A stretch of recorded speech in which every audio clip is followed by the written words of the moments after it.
ராஜபக்சர்களை நெருங்கும் ஆபத்து, செவ்வந்தியுடன் சிக்கப் போகும் 2029 ஜனாதிபதி. ஓடியொழிய மாட்டோம், நாமல் பகிரங்க சவால். விமான நிலையத்தில் கைதான முக்கிய புள்ளி. எரிபொருள் விலையில் ஏற்படவுள்ள மாற்றம். வணக்கம், இது ஈரோப் தமிழின் இரவு நேர பிரதான செய்திகளுடன் இணைந்திருக்கும் நான் நோமிகா சாந்தகுமார்.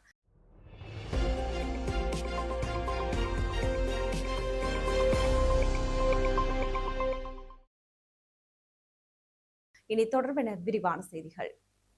தற்போது இலங்கையில் அரசியல் களம் சூடுபிடித்துள்ளது. நாளுக்கு நாள் பல முன்னாள் அரசியல் முக்கியஸ்தர்களும் அவர்களுக்கு நெருக்கமானவர்களும் விசாரணைக்கு அழைக்கப்பட்டுள்ளனர். இந்த நிலையில் முன்னாள் நீதி அமைச்சர் விஜயதாச ராஜபக்சவின் மகன் ரகித ராஜபக்ஷ மற்றும் ஐக்கிய மக்கள் சக்தியின் அமைப்பாளர் சரித் அபேசிங்க ஆகியோர் ஹரகட்டா எனப்படும் பாதாள உலக நபரை விடுவிக்க லஞ்சம் கொடுத்த குற்றச்சாட்டில் கைது செய்யப்பட்டுள்ளனர். அதனைத் தொடர்ந்து நாடாளுமன்றத்தில் ஜனாதிபதி அனுரகுமார் திசாநாயக்க ஆற்றிய உரையில் வெளிநாட்டில் பதுங்கியுள்ள பசில் ராஜபக்சவை சட்டத்தின் முன் கொண்டு வருவதற்கான நடவடிக்கைகள் தீவிரப்படுத்தப்படும் எனவும் உறுதியளித்துள்ளார். இசார செவ்வந்தி தொடர்பான விவகாரத்தில் நாமல் ராஜபக்ஷ தொடர்புபட்டுள்ளார் என்ற தகவலும் வெளியாகியுள்ளன. இந்த கைதுகள் அரசியல் பழிவாங்கல் என எதிர்க்கட்சிகள் குற்றம் சுமத்தி வருகின்றனர்.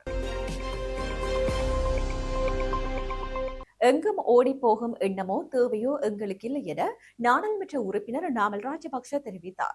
ஜனாதிபதி நாடாளுமன்றத்தில் வந்து கைது விசாரணைகள் மற்றும் தீர்ப்புகள் குறித்து முன்னறிவிப்பு வழங்குவது ஒரே மேசையில் இருந்து போலீஸ், சிஐடி மற்றும் நீதிமன்றங்களை இயக்குபவரை போல் தோன்றுவதாக நாமல் ராஜபக்ஷ தெரிவித்தார். இது ஒரு ஜனாதிபதியிடமிருந்து மக்கள் எதிர்பார்ப்பது அல்ல எனவும் அவர் சுட்டிக்காட்டியுள்ளார். மக்கள் தெரிந்து கொள்ள விரும்புவது மிக எளிது. அதிகரித்து வரும் வாழ்க்கை செலவுக்கு அரசாங்கத்தின் தீர்வு என்ன என்பதை அவர்கள் கேட்கின்றார்கள் என அவர் குறிப்பிட்டார். விசாரணைக்கு உட்படுத்தப்பட வேண்டிய வழக்குகள் இருந்தால் அவை சட்டத்தின்படி செல்ல அனுமதிக்கப்பட வேண்டும் எனவும் அதை பற்றி அரசியல் மேடைகளில் கருத்துரைக்க கூடாது எனவும் நாமல் ராஜபக்ஷ தெரிவித்தார். வழக்குகள் இருந்தால் சட்டம் தனது வழியில் செல்லட்டும். எங்கள் மீது எந்த விசாரணை நடந்தாலும் எந்த சட்ட நடவடிக்கையும் வந்தாலும் அதனை எதிர்கொள்ள நாம் தயாராக உள்ளோம் என அவர் குறிப்பிட்டுள்ளார். அத்தோடு நீதித்துறையின் மீது எங்களுக்கு நம்பிக்கை உள்ளது எனவும் எங்கும் ஓடிப்போகும் எண்ணமோ தேவையோ எங்களுக்கு இல்லை எனவும் அவர் தெரிவித்தார். அதேவேளை அடுத்ததாக யார் கைது செய்யப்படுவார்கள் என்ற பேச்சில் ஜனாதிபதி கவனம் செலுத்திக் கொண்டிருக்கும் நேரத்தில் மக்கள் எதிர்கொள்ளும் உண்மையான பிரச்சினைகள் புறக்கணிக்கப்படுகின்றது என நாமல் குற்றம் சாட்டியுள்ளார். இலங்கை நாடு முழுவதும் குடும்பங்கள் கடுமையான வாழ்க்கை செலவு சுமையினால் தத்தளித்து வருகின்றன எனவும் விலைகள் உயர்ந்து கொண்டே செல்கின்ற நிலையில் குடும்ப செலவுகளை சமாளிக்க முடியாத நிலை உருவாகியுள்ளதாகவும் அடுத்ததாக யாரை கைவிலங்கில் காண விரும்புகின்றார் என்பது அல்ல, தங்கள் குடும்பத்தை எப்படி பேணுவது என்பதுதான் மக்களின் கவலை எனவும் அவர் தெரிவித்தார். தூய்மையான ஆட்சியை வாக்குறுதி அளித்து ஆட்சிக்கு வந்த அரசாங்கம் இன்று ஊழல் குற்றச்சாட்டுகளால் சூழப்பட்டுள்ளதாக நாமல் ராஜபக்ஷ தெரிவித்தார். கைது செய்யப்பட்டு தடுத்து வைக்கப்பட்டுள்ள பாதாள உலக குழு உறுப்பினரான கிகழ்பத்ர பத்மே என்பவரின் துப்பாக்கிதாரியாக செயற்பட்டதாக கூறப்படும் மாட்டியா எனப்படும் போம்புவெல தேவகே சுரங்க சஞ்சீவ கருணாரத்ன கட்டுநாயக்க விமான நிலையத்தில் வைத்து கைது செய்யப்பட்டுள்ளார்.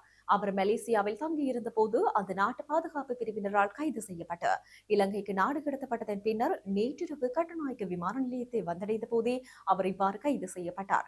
குற்றப்புலனாய்வு திணைக்கள அதிகாரிகளால் குறித்த சந்தேக நபர் கைது செய்யப்பட்டு வாக்குமூலம் பதிவு செய்யப்பட்டதன் பின்னர் மேலதிக விசாரணைக்காக கொழும்பு வடக்கு குற்றத்தடுப்பு பிரிவுக்கு அழைத்துச் செல்லப்பட்டதாக போலீசார் தெரிவித்தனர். 42 வயதான குறித்த சந்தேக நபர் கொட்டகொட யாகொடமுள்ள பகுதியைச் சேர்ந்தவர் என்பதுடன் இவருக்கு எதிராக சர்வதேச சிவப்பு அறிவித்தலும் பிறப்பிக்கப்பட்டிருந்தது. கடந்த 2022 ஆண்டு ஜூலை மாதம் 22ஆம் தேதி கம்பஹா நீதிமன்ற வளாகத்திற்குள் வைத்து பஸ்போட்டா எனப்படும் பாதாள உலக குழு உறுப்பினரையும் அவருடன் இருந்த மற்றொருவரையும் சுட்டுக் கொலை செய்தமை மற்றும் அங்கு நின்றிருந்த மேலும் பலரை சுட்டு காயப்படுத்தியமை ஆகிய இவர் மீதான பிரதான குற்றச்சாட்டுகளாக முன்வைக்கப்பட்டுள்ளது. இலங்கையில் சிறுவர்களை துஷ்பிரயோகங்களுக்கு உட்படுத்திய குற்றச்சாட்டுகள் தொடர்பில் 4 பேருக்கு 101 ஆண்டுகள் சிறை தண்டனை விதிக்கப்பட்டுள்ளது. சிறுவர் குற்றங்களுக்கான அனுராதபுரம் சிறப்பு மேல் நீதிமன்றத்தினால் வரும் 20 நாட்களில் 4 குற்றவாளிகளுக்கு 101 ஆண்டுகள் கடூழிய சிறை தண்டனை விதிக்கப்பட்டுள்ளது. மேல் நீதிமன்ற நீதிபதிகளான சந்துன் விதான மற்றும் ருவன் தம்மிக்க திசாநாயக்க ஆகியோரால் இந்த உத்தரவுகள் பிறப்பிக்கப்பட்டன. சட்டமா அதிபர் சார்பில் அரசு சிரேஷ்ட சட்டத்தினரே சமைக்க குறுக்கே இந்த அனைத்து வழக்குகளையும் வழிநடத்தியிருந்தார். அதற்கமைய துறவரத்திற்காக விகாரையில் ஒப்படைக்கப்பட்ட சிறுவனை ஒப்படைக்கப்பட்ட முதல் நாள் முதல் கடுமையான தகாத நடவடிக்கைகளுக்கு உட்படுத்திய குற்றச்சாட்டில் தப்புதேகம குரேஸ்கஸ் விவ தலகாகுல விவ ஸ்ரீ சம்புத்த வாழுகாராம விகாராதிபதிக்கு 30 ஆண்டுகள் கடூழிய சிறை தண்டனை விதிக்கப்பட்டது. 10 வயதுடைய சிறுவன் ஒருவன் கடுமையான தகாத செயற்பாட்டுக்கு உட்படுத்திய குற்றச்சாட்டில் கலன்பீந்துனுவெல சிவலாகுலம் ஸ்ரீ சிவாலி சைத்தியராம விகாராதிபதிக்கு 24 ஆண்டுகள் கடூழிய சிறை தண்டனை விதிக்கப்பட்டது. உறவு முறையில் தனது சகோதரியின் 7 வயது சிறுமியை தவறான நடத்தைக்கு உட்படுத்திய குற்றச்சாட்டில் KS சொமுது சம்பத் குமார் என்பவருக்கு 15 ஆண்டுகள் கடூழிய சிறை தண்டனை விதிக்கப்பட்டது. தனது காதலியின் 15 வயதுடைய மகளை கொடூரமான முறையில் தகாத சீண்டலுக்கு உட்படுத்திய குற்றச்சாட்டில் குற்றவாளிக்கு 32 ஆண்டுகள் கடூழிய சிறை தண்டனை விதிக்கப்பட்டது. உலக சந்தையில் எரிபொருள் விலை குறைவதற்கு ஏற்ப எதிர்காலத்தில் பொதுமக்களுக்கு மானியம் வழங்க நடவடிக்கை எடுக்கப்படும் என நிதி மற்றும் திட்டமிடல் பிரதி அமைச்சர் அனில் ஜயந்த பெர்னாண்டோ தெரிவித்தார். இன்று தகவல் திணைக்களத்தில் நடைபெற்ற செய்தியாளர் சந்திப்பில் பங்கேற்ற போதே அமைச்சர் இந்த விடயத்தை தெரிவித்தார். மேலும் இது தொடர்பில் தெரிவிக்கையில் எரிபொருளுக்காக இதுவரை 57 பில்லியன் மானியம் வழங்கப்பட்டுள்ளதாகவும் இந்த மானியம் இந்த மாதத்துடன் முடிவடைய உள்ளதாகவும் அவர் குறிப்பிட்டார். அதன்படி மீண்டும் மானியம் வழங்கலாமா வேண்டாமா என்பது குறித்த முடிவு எடுக்கப்பட்ட பின்னர் வெளியிடப்படும் எனவும் அமைச்சர் தெரிவித்தார். எந்த வகையிலும் பொதுமக்கள் மீது தேவையற்ற அழுத்தத்தை ஏற்படுத்த தயாராக இல்லை என்றும் அமைச்சர் சுட்டிக்காட்டியுள்ளார். மத்திய கிழக்கில் நிலவும் போர் சூழல் காரணமாக எரிபொருள் விலைகள் வேகமாக அதிகரித்தமையினால் நாட்டில் எரிபொருள் விலைகளை அரசு சற்று உயர்த்த வேண்டியிருந்தது எனவும் அமைச்சர் கூறினார். இருப்பினும் உயர்த்தப்பட்ட எரிபொருள் விலைகள் மீண்டும் குறைந்து வருவதாகவும் அந்த விலையில் எரிபொருள் வாங்கும் போது பொதுமக்கள் பயனடையலாம் என்றும் அமைச்சர் சுட்டிக்காட்டியுள்ளார். நாட்டில் தற்போது கையிருப்பில் உள்ள மற்றும் அடுத்த 2 மாதங்களில் வந்து சேரவுள்ள எரிபொருளானது கடந்த மாதம் ஆர்டர் செய்யப்பட்ட எரிபொருள் என்பதால் எதிர்காலத்தில் ஆர்டர் செய்யப்படும் எரிபொருளுக்கான செலவை ஈடு செய்து அதன் பலன்களை மக்களுக்கு வழங்க முடியும் எனவும் அமைச்சர் இதன்போது தெரிவித்தார். செய்திகளின் நிறைவாக மீண்டும் தலைப்புச் செய்திகள்.